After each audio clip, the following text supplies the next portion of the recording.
have a new year, and you know what that means, Blaze? Video games! We have a new slot of video games for the year of 1994. We have 3 video games we will be covering, and we're going to start our first one off with one that I remember playing a lot of on Super Nintendo. We played the shit out of this game. WWF Raw. So this is one of my most memorable games on Super Nintendo. Keep in mind, this game was also on the 32X, which was like an extension of the Sega Genesis. You kind of plugged it in to the Sega Genesis. It was like to enhance the graphics or whatever. Did it, though? You also had Sega Genesis. You also had Game Boy, and you had a Game Gear version. So this finally, they kind of released this game on multiple platforms. Where I think before this game, a lot of the games was like, if there was a Genesis game, it was a slightly different name. Yeah, it was a little different. It's like they couldn't release the same game on multiple systems for whatever reason. Well, except for there was that one we watched where they showed them back side by side. Yeah. So this one kind of released on quite a bit of different platforms. So you had 1, 2, 3, 4. You had 5 different platforms this released and on. we played this specifically on Super Nintendo. Yes, so our experience of Super Nintendo, that is what we mainly reviewed this on. We did watch some videos on the Game Boy and the Game Gear, just to kind of see what the handheld versions look like, because we never played those as a kid. I don't remember ever having those handheld ports. I had Game Boy, but it was a little... Well, no, we had the Game Boy and the Game Gear. We didn't have this game. I don't remember ever playing this game. We didn't have this game. So anyhow, this game has a total of, well, it depends on the version. On the Super Nintendo and Sega Genesis, it had 12 rosters. 12 wrestlers, I'm sorry. You had Bret Hart, The Undertaker, Yokozuna, Bam Bam Bigelow, Razor Ramon, Lex Luger, Doink the Clown, Shawn Michaels, 1-2-3 Kid, Diesel, and Owen Hart, and Luna Vachon. I cannot believe Luna and 1-2-3 Kid is in a video game this far back. Yeah, well, 1-2-3 Kid's been a pretty big deal on Raw lately. But Luna Vachon has too, but it's just surprising to see them add one woman. Yeah, no other women, just Luna Vachon. So she wrestles with all the men. So progressive, maybe? So the 32X version had those exact same 12 wrestlers. Difference being it had a secret character named Quang, which is a new character played by, you probably remember him better as Savio Vega. Oh, yeah, I recognize that name. Well, his original gimmick in the WWF was Quang, which was like this, I don't know, masked... I don't even know how to describe the guy. It's someone with a speech impediment trying to say Krang. Yeah, so anyhow, like a Japanese style, like, I don't know. Anyhow, look up Quang. Such a weird Google name. I don't think he lasted very long, but he ends up becoming Savio Vega. I remember Savio Vega. Yeah, definitely. Yeah. So the Game Gear roster had only 8 of those same superstars. They had Bret Hart, The Undertaker, Shawn Michaels, Razor Ramon, Bam Bam Bigelow, Yokozuna, Lex Luger, and Diesel. And then it also had 2 exclusive characters that you didn't get on the other systems. And that was Macho Man Randy Savage, and this would be his last WWF/WWE appearance on any video game for 16 years. So this is the last time you're going to see Randy Savage on a WWF/WWE video game for quite a while. This is sad. He doesn't show up in good games. Yeah. Like Raw. So he's not on the Super Nintendo, the Sega, or the 32X, but he shows up on the Game Gear. And then Crush is also an exclusive character.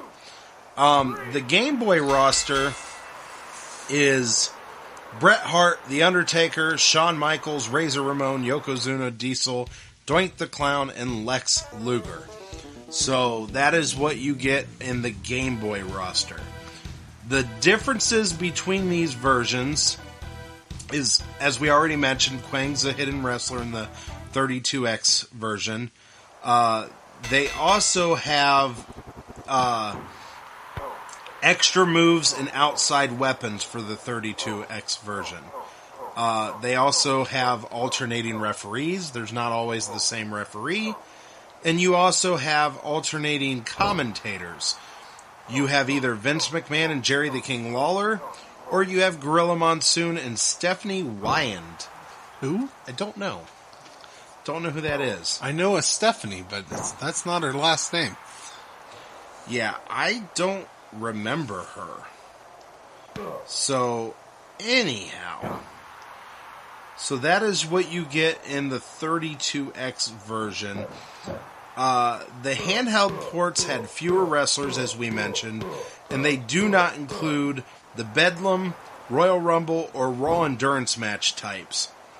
Also, wrestlers share the same move sets, except for their signature moves. They do have their own signature moves. But they don't have mega moves, which mega moves are like crazy flips off the top rope, and there's some other stuff. The one where Luna Vachon did literally a spin in midair. Defies the laws of gravity. There was one where Doink just punched someone outside of the ring. The handheld version also ran much slower, which is kind of obvious. So you also have, let's see here. Here are all the match types. You have a one-on-one match, tag team match, a Survivor Series match, which is 4-on-4. Cool. Then you have Royal Rumble match, a Bedlam match, which is essentially a tornado tag team. Okay. Well, I don't know why they called it. They probably didn't Bedlam. call it tornado tag team back then. Well, that is what a Bedlam match essentially is. And then a Raw Endurance match is kind of like the Bedlam, but it's like a 6-on-1 handicap match. Really? Yeah, well, I guess it can be. It's either a 6-on-6 match, or one side can have less and you can turn it into a handicap match. So that's kind of weird. So that's a Raw Endurance match. So you pick your player, and then you can pick 5 more partners. So, yeah, you can do a 6-on-6. So that's kind of different.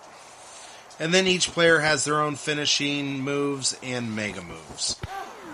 We watched it on Super Nintendo, and it's still, I think, it looks as good as it did back then if you ever played a Super Nintendo game. Yeah. I thought it looked pretty good. It did. Back in the day. But we watched Game Gear footage, and that looked horrendous. It kind of reminded me of the way the blocky, weird-looking Minecraft characters look. In a wrestling ring. Sure. That's kind of what it looked like. Yeah, it was not great. The weird thing is we watched the Game Boy footage, and I thought the Game Boy looked better. Not by a lot. In a weird, like, it looked more traditional Nintendo-looking style, where it was just black and white, but it was very Nintendo-ish looking. Fair enough. Where the Game Gear just looked ugly. It had color, but it just... The characters just looked really, really weird. So, that's my opinion on the look of the game. As for the gameplay, this is a very tug-of-war style game where you just button mash, and when the meter goes one way or the other, you win the tug-of-war. So it's one of those things that, very fond memories, but probably a lot of broken controllers playing this game. Mainly you. I play to win.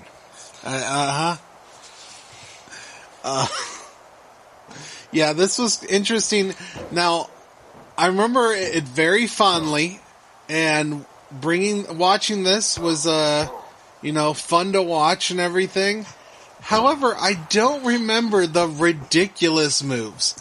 Yeah. I don't remember Luna Vachon at all, for one, and I don't remember her doing a whirl or a pinwheel or whatever that was, where she stayed in the air for a long period of time for some reason. I don't remember 1, 2, 3 Kid jumping from rope to rope. Yeah, I also don't remember a lot of what we saw in the footage, which leads me to believe we were very basic playing this, and we sucked. Probably just didn't know how to do those moves. Is what I'm guessing. I don't think we knew how to do what they call the mega moves. I don't think we knew about those. I think we knew about the special moves, where you just do your sharpshooters and all your other moves that they did, jackknife power bombs and stuff. But I don't think we ever knew about these mega moves. And I don't know. I don't know. I'd have to go back and play it to find out how to do them. But I don't think we ever knew. No, I don't remember it at all. So that's kind of interesting. But that is our trip down in memory lane for 1994's WWF Raw. Like I said, we'll have 2 more video games for you in the coming episodes. And but no, this was a cool one. Like I said, this one brought back a lot of fond memories because this is actually a game we played a lot of hours on. Agreed. It was we played the crap out of this game. We loved this game. Yes. Yeah, really enjoyed this one.